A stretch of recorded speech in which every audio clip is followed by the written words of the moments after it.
question qui se retrouve dans la première partie Mm. du bouquin, où on a mis in extenso même le compte-rendu de certains des interrogatoires des Templiers. En réalité, ils sont très peu nombreux à parler du Baphomet. Je crois qu'il y a 4 ou 5 cas dans les milliers de pages euh, Mm. de, de, de compte-rendu, ce qui est très peu finalement, où ce sont principalement des Templiers provençaux d'ailleurs qui parlent du Baphomet. Et ils ne parlent pas en réalité du Baphomet. Ils parlent de figures baphométiques. Donc, la grande question est, mais qu'est-ce qui se cache derrière Baphomet?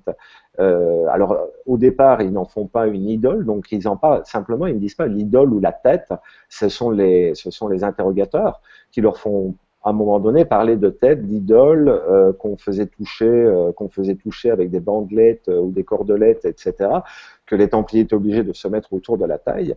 Mais en réalité, figure baphométique. Et la figure baphométique, et qu'on a essayé de remettre dans le livre, figure de l'ésotérisme, parce qu'en réalité, c'est une représentation. Ça peut être une statue, ça peut être un buste, ça peut être simplement quelque chose de peint, ça peut être moi je fais le raccord avec ça, avec le Saint-Suaire, l'image du Christ. Mais cette image baphométique, tout le monde s'est interrogé. Baphomet, donc on a mis dans le livre, c'est assez croustillant à certains moments, il y a les interprétations d'Eliphas Lévy, il y a les interprétations de Matter, et il y a les interprétations de Von Hammer, qui font appel à l'arabe, qui font appel à l'hébreu, qui font appel au grec, pour certains, Baphomet métis, le bain de la sagesse, par exemple, etc. On va la retrouver également chez Fulcanelli, l'alchimiste bien connu, qui a également commis quelques petits passages sur le Baphomet, hein, qu'on va retrouver d'ailleurs, par exemple, si on veut parler encore de l'infiltration du Baphomet dans l'ésotérisme contemporain, dans la société du Très-Haut lunaire, auquel on prête en tout cas une participation à Fulcanelli.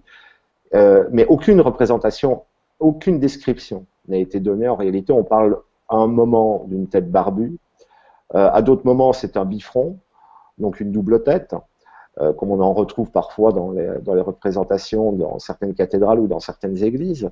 On en trouve avec un trifon, donc on peut peut-être la rapprocher là de la représentation de la Trinité, avec le Père, le Fils, le Saint-Esprit, qui était représenté en fait sous une forme picturale, une tête un peu détriplée, si je peux utiliser ce mot impropre. Et donc, qu'est le Baphomet? En réalité, on n'en sait rien, parce que personne ne l'a décrit avec précision.